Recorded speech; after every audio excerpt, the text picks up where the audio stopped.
Hello children, I hope you all are good. Once again I am here with a new topic of SST, that is why democracy. और इस chapter में हम पढ़ने वाले हैं कि डेमोक्रेसी की ज़रूरत क्यों पड़ी और डेमोक्रेसी की इम्पोर्टेंस क्या है. So let's start the chapter with the introduction. बेटा क्या होता था प्रीवियसली टाइम में ना, there was the monarchical system, राजतंत्र होता था. जो राजा होते थे they ruled over their own area and the subjects. लेकिन वो रूल कैसे करते थे? According to their will power, क्योंकि they are not able to, और you can say they are not going to share the power with the people. तो अगर राजा की सोच अच्छी है तो वो अच्छे से रूल ओवर करेगा. अगर राजा चाहता है कि हाँ मेरी प्रजा जो है खुश रहे, मैं वेलफेयर वर्क करूं, तो बहुत बढ़िया बात. लेकिन अगर राजा जो है क्रूअल है, उसे सिर्फ पावर में बिलीव है, उसे सिर्फ जो है फाइनेंशियली स्ट्रांग होना चाहिए इसमें बिलीफ है, तो वो क्या करेगा? वो एक्सप्लॉयटेशन करेगा लोगों का. तो इस तरीके से क्या हुआ with the passage of time, हमने अपनी हिस्ट्री में देखा there are so many ruler बेटा, those who have exploited the people, suppress the people. तो बेटा होता क्या था, जब लोग बहुत ज़्यादा सप्रेस्ड हो जाते थे ना, so this type of situation let the people to revolt. भाई अगर हमारा बहुत ज़्यादा एक्सप्लॉयटेशन हो रहा है, हमने बहुत ज़्यादा टैक्स दिया है, फिर भी हम अपनी अर्निंग नहीं कर पा रहे हैं, अपना लाइवलीहुड अच्छे से नहीं जी पा रहे हैं, तो लोगों को क्या लगता है कि नहीं, हमें राजा के खिलाफ आवाज़ उठानी चाहिए. So this was the reason that people started the revolt against the ruler. They started to do the struggles for their rights. तो ये जो बेस बना ना, कि जहाँ लोग अपने बारे में सोचने लगे, अपने राइट्स के बारे में सोचने लगे, उस वजह से डेमोक्रेसी जो है वो एग्जिस्टेंस में आई. अच्छा, before understanding the democracy, let's see what is dictatorship. Dictatorship is also a type of government बेटा. इसमें क्या होता है, जो पावर होती है ना, इट सिचुएटेड और existed only in the one hand. यानी कि एक बंदा होता है, एक व्यक्ति होता है, उसके हाथ में सारी पावर होती है और वो अपनी विश के अकॉर्डिंग रूल ओवर करता है. अनफॉर्चुनेटली हमारे पास वर्ल्ड में जितने भी डिक्टेटर रहे अलग अलग कंट्री में, they were not good with their population. They just want to remain in the power. और उन्होंने इतना चैलेंज कर दिया लोगों को कि लोग जो हैं इतना बुरी तरीके से सप्रेस्ड हुए, एक्सप्लॉइट हुए, कि even they hadn't like the dictatorship also. उन्हें लगा डिक्टेटरशिप में तो फिर बिल्कुल ही हमारी पावर ख़त्म हो गई है, कोई सुनता ही नहीं है, डिक्टेटर जो है वो अपने अकॉर्डिंग रूल ओवर कर रहा है. सो जहाँ एक तरफ मोनार्चिकल सिस्टम का जो है लोगों ने विरोध किया, वहीं डिक्टेटरशिप को भी उन्होंने बिल्कुल भी अप्रिशिएट नहीं किया. उसके बाद जो आती है existence, that is the democracy. If we are going to compare the democracy with the other form of government, whether it's a monarchical, whether it's a dictatorship बेटा, तो democracy is the better form of government. क्यों better form of government है?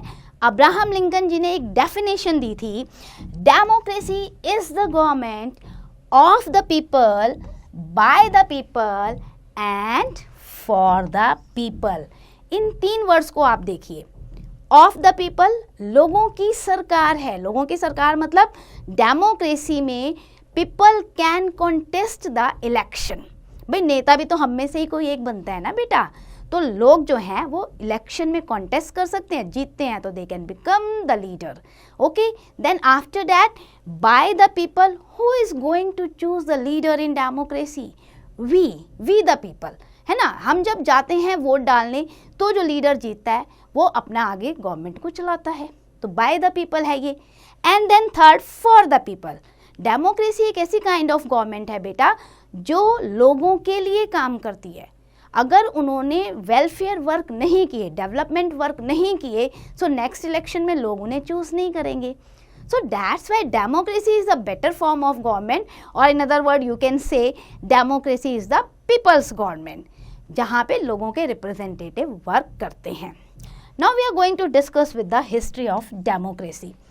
See, common people जो थे ना, they want that the rulers will look after their will, their needs, their desire. ये तो शुरू से हमें रहता है ना कि बेटा जो भी हमें रूल ओवर कर रहा है वो हमारी बातों को समझे, हमारे लिए काम करे. लेकिन हुआ क्या कि ऐसे बहुत सारे रूलर आए जिन्होंने बिल्कुल ही इग्नोर कर दिया लोगों की लाइफ को, उनके सर्वाइवल को, उनके राइट्स को. फॉर एग्जाम्पल औरंगजेब को बिल्कुल अच्छा नहीं लगता था कि अलग अलग धर्म के लोग उसकी सोसाइटी में रहें. He discriminated the people on the behalf of the religion. ऐसे बहुत सारे राजा रहे जिन्होंने लोगों के लिए कुछ भी नहीं करा। तो इस वजह से भी लोगों के अंदर ये नेग्लेक्ट या इग्नोरेंस की फीलिंग आने लग गई। तो सबसे पहले अगर हम हिस्ट्री में देखते हैं, earliest form of democracy that was found in the Athens.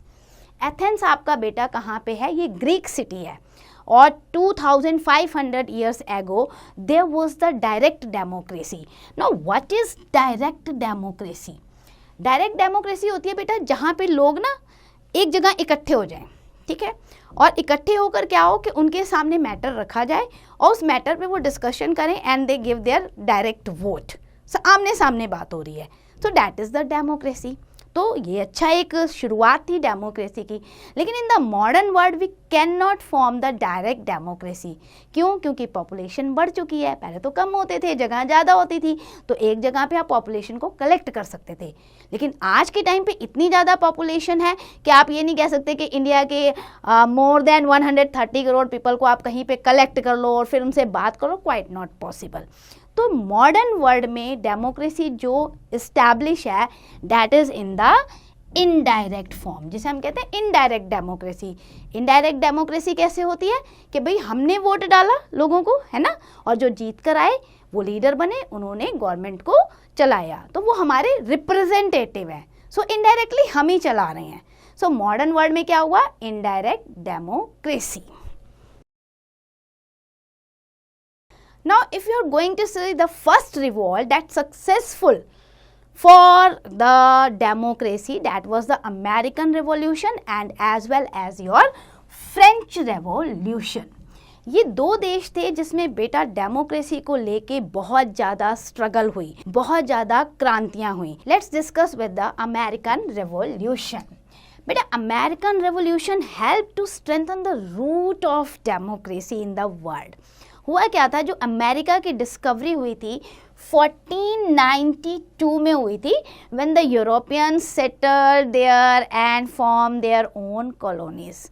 अब एक बार जब डिस्कवरी हो गई अमेरिका की तो यूरोपियन ने वहाँ आकर सेटल होना स्टार्ट किया and gradually they establish the 13 colonies here. क्योंकि अमेरिका बड़ा है तो 13 कॉलोनीज को इन्होंने यहाँ इस्टेब्लिश कर दिया and then they started to enjoy their unlimited power and they started to suppress the people there. उनको उन्होंने लेबर बनाना स्टार्ट कर दिया और उनके राइट्स बिल्कुल ही ख़त्म कर दिए, हाई टैक्सेस लगाने शुरू कर दिए, बहुत ज़्यादा वर्कलोड उन पे कर दिया, तो उनका वेलफेयर ज़ीरो हो गया।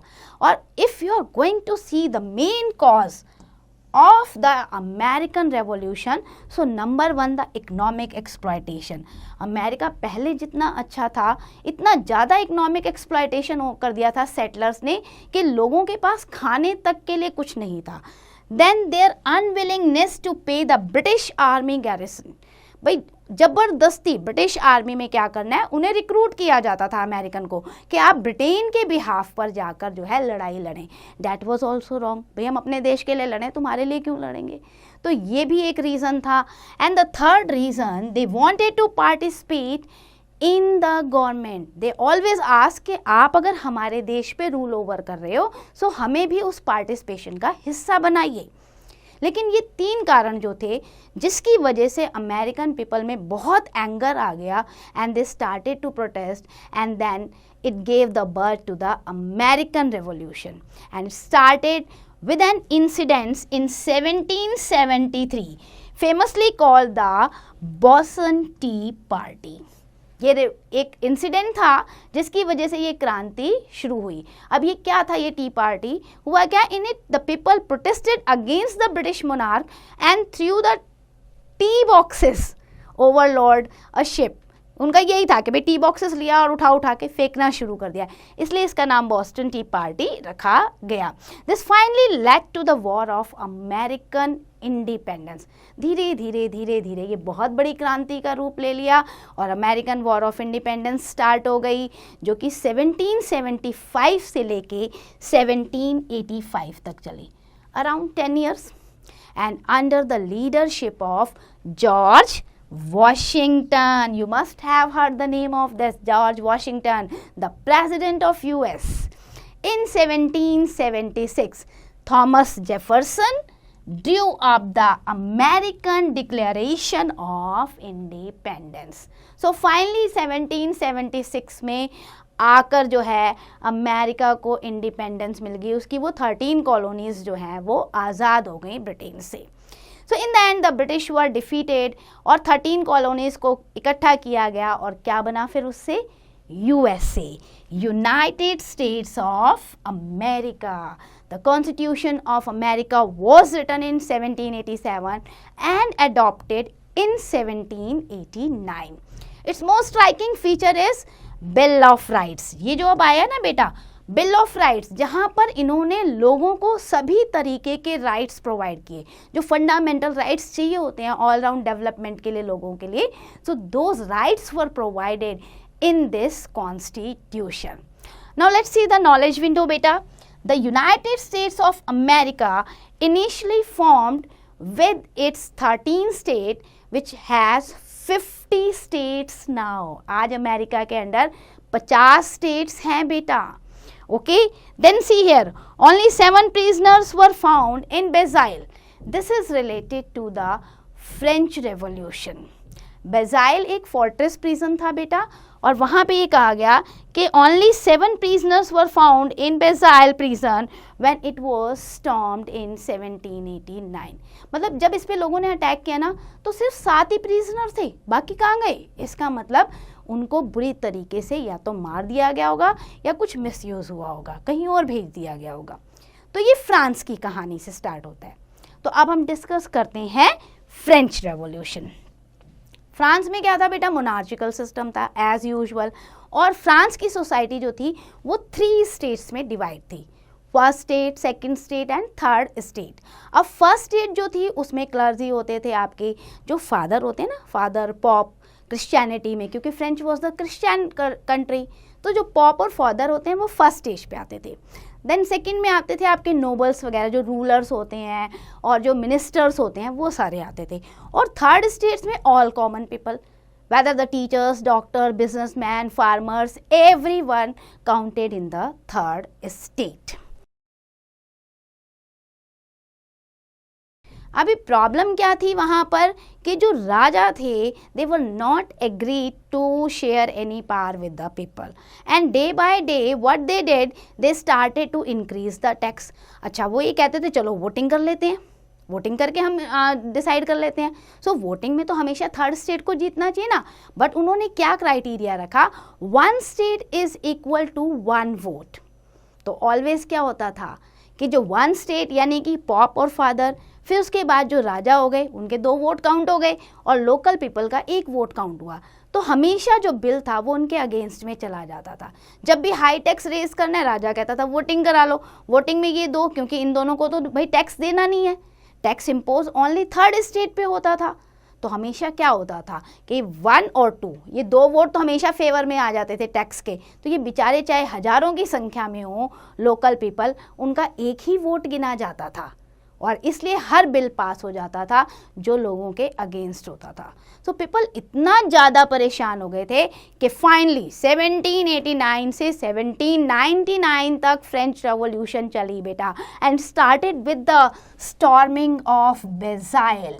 You can see this picture, Bastille की आप पिक्चर देखिए बेटा, ये एक फोर्ट्रेस प्रिजन है, ठीक है ना, यानी कि एक किला है जहाँ पर कैदियों को रखा जाता था, और यहाँ पे बहुत सारा जो है मिलिट्री का आर्म्स वेपन्स जो है वो भी थे। लोगों ने क्या किया, इसी पे अटैक कर दिया कि हम कैदियों को भी छुड़वा लेंगे और जितना भी आर्म और वेपन है वो हम ले लेंगे, so that we can also make our army and we can stood against the Louis 16। Louis 16 आपको याद रखना है बेटा, ये फ्रांस के राजा थे उस समय। 16 का मतलब 16 नंबर के राजा थे इस डायनेस्टी के, okay. And then he was executed in 1793। मतलब इतनी ज़्यादा लड़ाइयाँ हुई, इतनी ज़्यादा क्रांति हुई, फाइनली लोग जो थे common people, they were succeeded to defeat the king, और उन्होंने उसे एग्जीक्यूट कर दिया। और जब 1793 में एग्जीक्यूट कर दिया, so there come the declaration of the rights of man and citizen which were given to the people, right to liberty, यानी कि आज़ादी का जो अधिकार है वो दे दिया, right to equality and fraternity, मिलजुल के रहो। सो we can say after the French Revolution people get the rights which help them in their all round development. तो ये दो revolution थी which gave birth to the democracy. Now discuss with the apartheid in South Africa. Now what is apartheid system? Apartheid system बेटा आपने सुना भी होगा, रंग भेद नीति। जब होता क्या है, हम रंग यानी कि कलर के according when we are going to discriminate, जब हम रंग के अकॉर्डिंग किसी पे भेदभाव करते हैं ना कि भाई तुम काले हो, तुम गोरे हो, पीले हो, ब्राउन हो, so this is very wrong. और ये सिस्टम चलता था साउथ अफ्रीका में, क्योंकि साउथ अफ्रीका में भी यूरोपियन सेटलर थे और साउथ अफ्रीका की जो ओरिजिनल ब्रीड थी, जो ओरिजिनल पीपल थे, दे वर कम्प्लीटली ब्लैक। अब ये क्या कहते थे, जो वाइट्स वहाँ पे सेटल हो गए, वो कहते थे तुम काले लोग हो, तुम्हें भगवान ने शुरू से ही जो है इन्फीरियर क्वालिटी का बनाया है।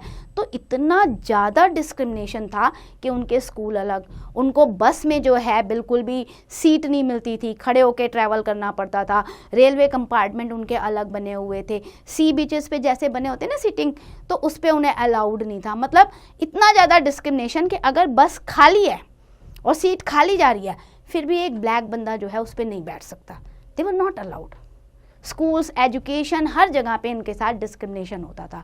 सो it gave the birth to the rivalries.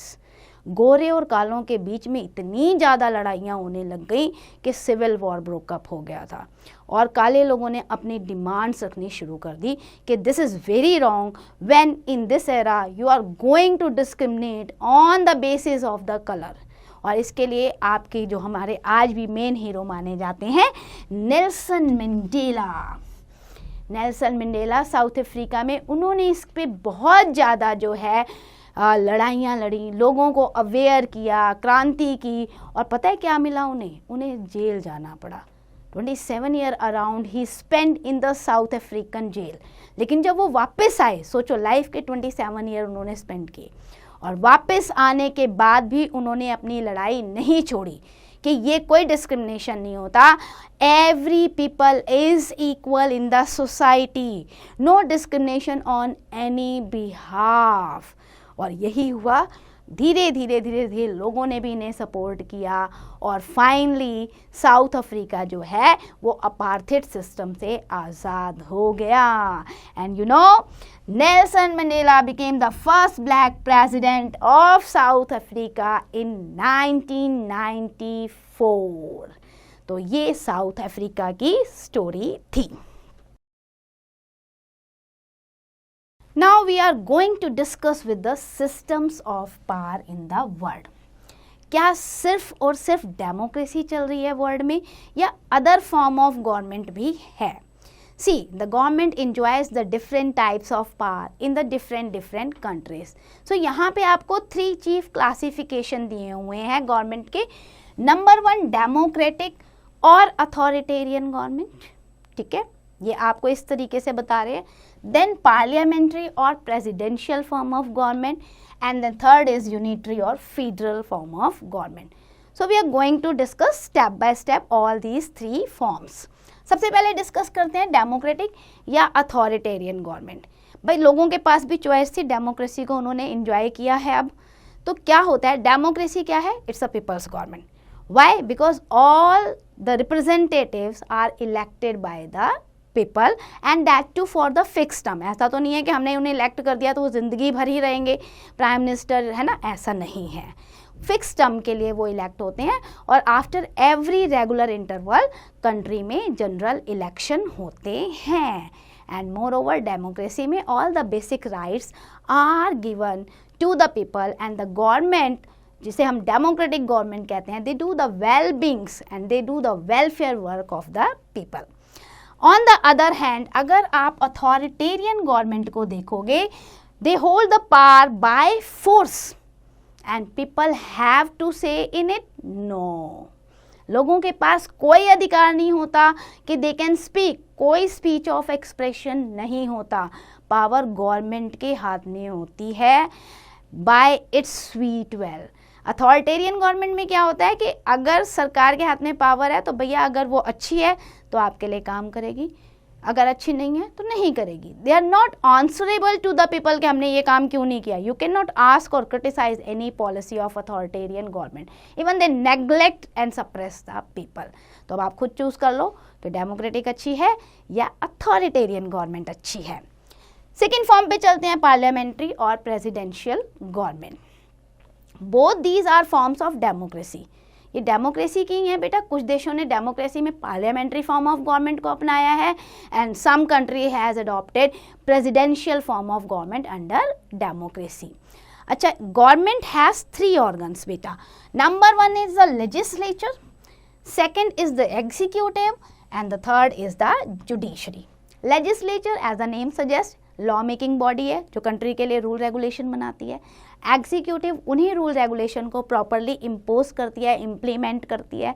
And judiciary if anybody is going to violate those law so punish करती है। और एक तरीके से आप कह सकते हो कॉन्स्टिट्यूशन में जितने भी रूल रेगुलेशंस लिखे गए हैं, लॉज लिखे गए हैं, उनकी रक्षा करती है। सो ये these 3 organs they are doing the work perfectly for that the democracy can run properly.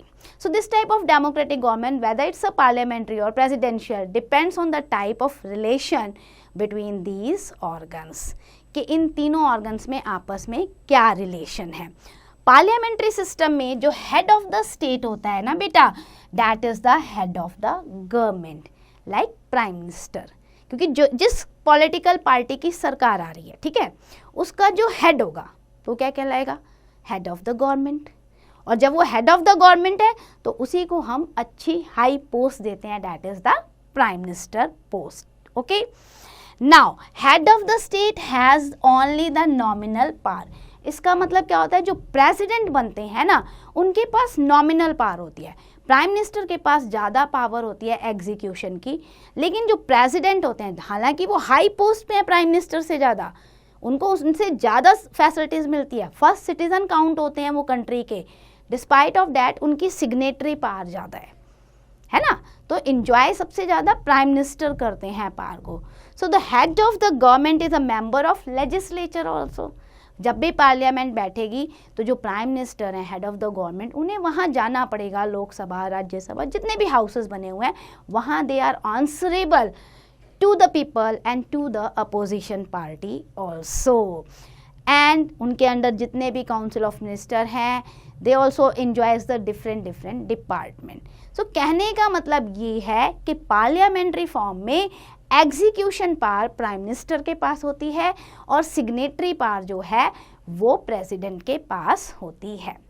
अच्छा, इसे कंपेयर करो प्रेसिडेंशियल फॉर्म ऑफ गवर्नमेंट से। सो यहाँ पे president is the main head. President के पास रियल एग्जीक्यूटिव पावर होती है।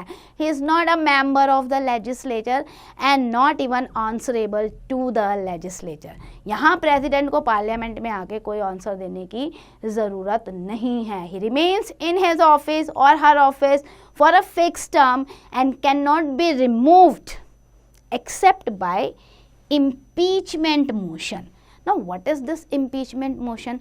देखो बेटा, अगर हमें प्रेसिडेंट को अपनी पोस्ट से रिमूव करना है, हालांकि उन्हें कोई रिमूव नहीं करता, अगर उन्हें रिमूव करना है कि भाई नहीं वो बिल्कुल ही अच्छा काम नहीं कर रहे, बिल्कुल ही देश के खिलाफ काम कर रहे हैं, सो इम्पीचमेंट मोशन आता है। इम्पीचमेंट मोशन में क्या होता है, जितने भी हाउसेस होते हैं, फॉर एग्जांपल इंडिया में है लोकसभा और राज्यसभा पार्लियामेंट में, तो इन दोनों हाउस में एक बिल आता है इम्पीचमेंट बिल, और वहाँ पे डिस्कशन होती है, फिर वोटिंग होती है। अगर 2/3 वोटिंग से दोनों हाउस में ये मोशन, ये बिल पास हो जाता है तो फिर प्रेसिडेंट अपनी पोस्ट से रिमूव कर दिए जाते हैं।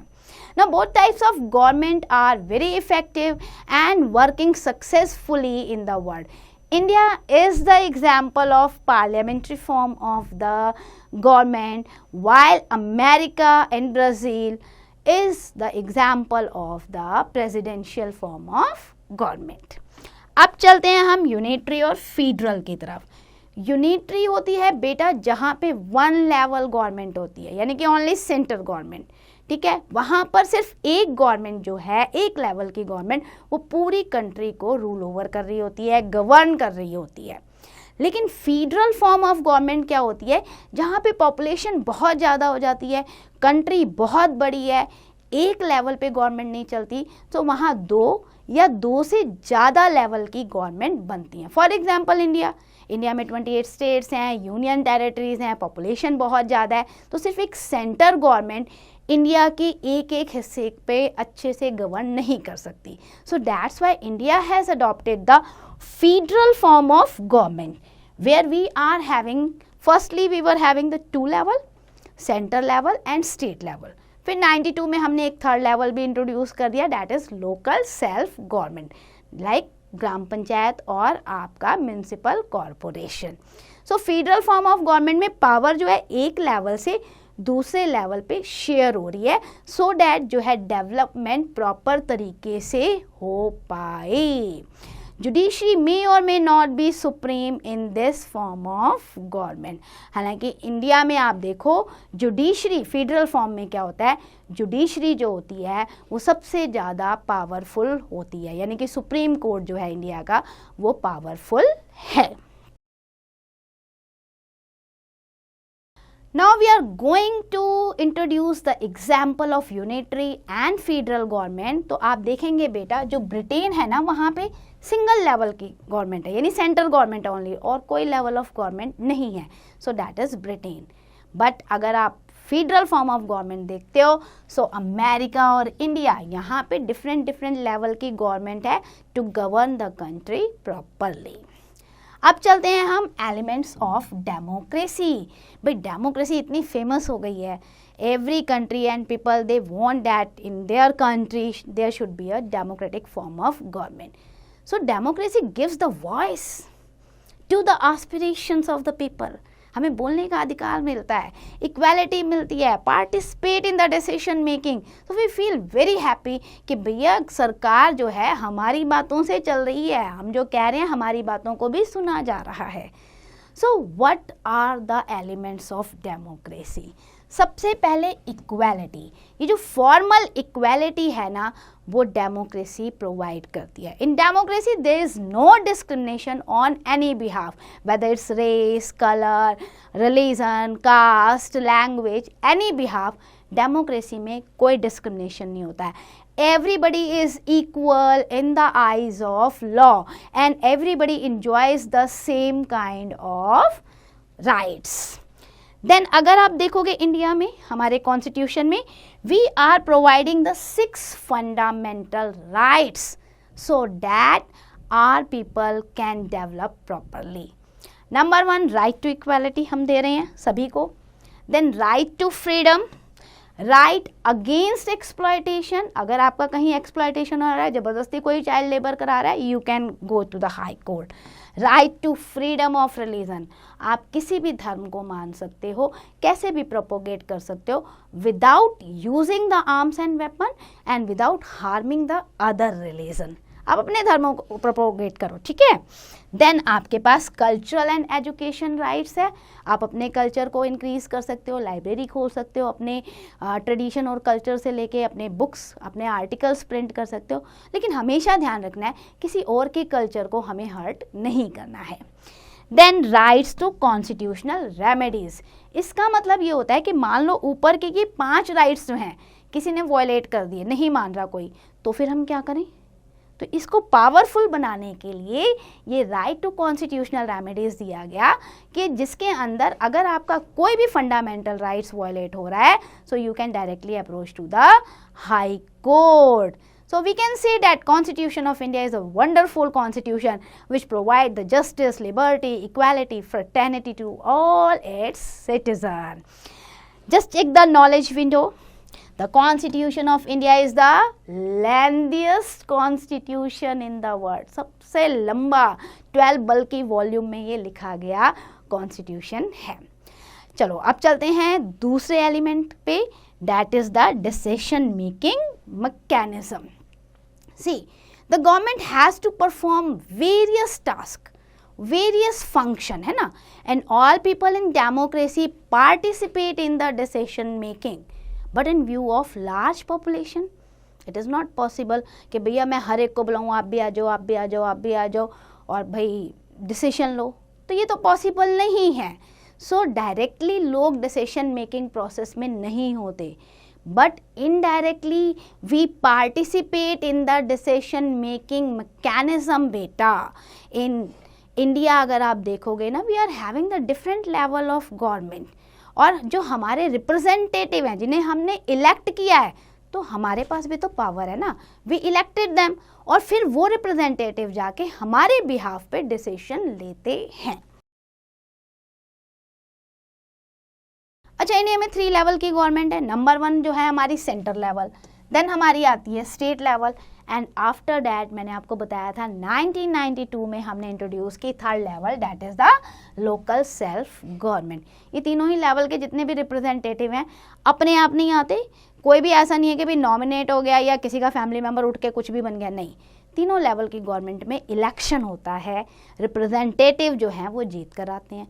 तो क्या हो रहा है, अब वो रिप्रेजेंटेटिव डिसीजन मेकिंग पावर में बैठे हुए ना, पार्लियामेंट में जाएंगे इलेक्ट होकर, फिर वहाँ पे जो है वो अपना डिसीजन करेंगे, रूल रेगुलेशन बनाएंगे, isn't it? So indirectly we are the part of decision making process. कई बार क्या होता है बेटा कि मान लो पार्लियामेंट में कोई बिल पास होकर आ गया और हमें पसंद नहीं आया, हमने कहा भैया हमने तो रिप्रेजेंटेटिव चूज करके भेजे थे बट उन्होंने हमारे फेवर में काम नहीं किया, then we are also having a rights to protest that democracy so that the government reconsider that bill. तो इस तरीके से जो है डिसीजन मेकिंग मैकेनिज्म में इनडायरेक्टली लोग भी पार्टिसिपेट करते हैं। Now third, accommodation of the differences. India is a home to the people belong to the different religion, language, reason, races, caste, communities, oh my god, different things. You can say the diversity is there. See economic status में भी हम different हैं, social status में भी हम different हैं, we are having the different needs and aspiration. अभी क्या है कि मुझे कुछ और चाहिए, तुम्हें कुछ और चाहिए, ठीक है, आपके स्कूल की मैम को कुछ और चाहिए, सबके अलग अलग गोल्स हैं, सबके अलग अलग टारगेट्स हैं। अब गवर्नमेंट को क्या करना है, गवर्नमेंट हर एक को तो फुलफिल नहीं कर सकती, लेकिन हाँ ये जितने भी डिफरेंसेस हैं या डिफरेंट आपके ऑस्पिरेशंस हैं, गोल्स हैं, इन सब को ध्यान में रखकर वो एक कॉमन पॉलिसी बनाती है जिसमें हर एक का फ़ायदा हो पाए और हर एक को हम एक यूनाइट फैमिली का मेंबर जो है फील करवा सकें। तो इस तरीके से जो है डिफरेंसेस को जो है अकोमोडेट मतलब गैदर करना, एक जगह पे एक प्लेटफॉर्म पे ला के रखना। समटाइम देखो हमें लगता है ना माइनॉरिटी जो कम्युनिटी है उनके साथ जो है अच्छा नहीं हो रहा, लेकिन देखो इंडियन कॉन्स्टिट्यूशन ने माइनॉरिटी कम्युनिटी को भी रिजर्वेशन दिया है so that they can also come up with the equal level. So ऐसा नहीं है कि गवर्नमेंट किसी पर्टिकुलर कम्युनिटी के लिए काम करेगी या पर्टिकुलर रिलीजन के या लैंग्वेज ग्रुप के लिए काम करेगी, सबके लिए काम करेगी so that differences can accommodate and we enjoy the unity. Okay, now enhancing human dignity, democracy का ये बेस्ट एलिमेंट है बेटा जहाँ we feel that we are having the self respect. क्यों? क्योंकि मेरी बात सुनी जा रही है। क्यों? क्योंकि मुझे ये राइट दिया जा रहा है कि go and choose your leader. And क्यों? क्योंकि मैं भी लीडर बन सकती हूँ, I can also contest the election. क्यों? क्योंकि मुझे इक्वालिटी मिल रही है। क्यों? क्योंकि मुझे right to speech and expression मिल रहा है। क्यों? क्योंकि मेरे साथ कोई भी डिस्क्रिमिनेशन नहीं हो रहा है। तो जब इतनी सारी चीज़ें मिलेंगी तो आई ऑल्सो फील प्राउड, हो मेरी बात का भी वज़न है और मैं इस सोसाइटी में इक्वालिटी को, डिग्निटी को, अपने सम्मान को, सेल्फ रिस्पेक्ट को एंजॉय कर रही हूँ। So that is the best part of democracy. So that's and for the chapter. Let's do the quick revision. In a dictatorship the rulers as per his sweet will rule over, जैसे उसकी wish होगी वैसे वो करेगा। फिर democracy में हमने discuss किया था कि डेमोक्रेसी जो है वो रिप्रेजेंटेटिव फॉर्म ऑफ गवर्नमेंट है क्योंकि लोग इलेक्ट करते हैं। अमेरिकन रेवोल्यूशन और French revolution gave birth to the democracy. 3 chief classification हमने गवर्नमेंट के जो डेमोक्रेसी के थे वो हमने डिस्कस किए थे कि डेमोक्रेसी और अथॉरिटेरियन में आप चूज़ कर सकते हो parliamentary, presidential form of government और यूनिटरी और federal form of government. Democracy day by day जो है पॉपुलर होती जा रही है लोगों के बीच में। All over the world people appreciate and wanted to adopt the democracy. क्यों? क्योंकि यहाँ पे कॉमन पीपल को राइट मिल रहा है। Then formal equality has been ensured India through the fundamental rights. Decision making process में भी indirectly we participating in democracies. Differences को अकोमोडेट करती है डेमोक्रेसी और look after the welfare of the people which enhances the dignity of the people. So that's end for the chapter. I hope you understand each and every concept. Please do the exercise carefully.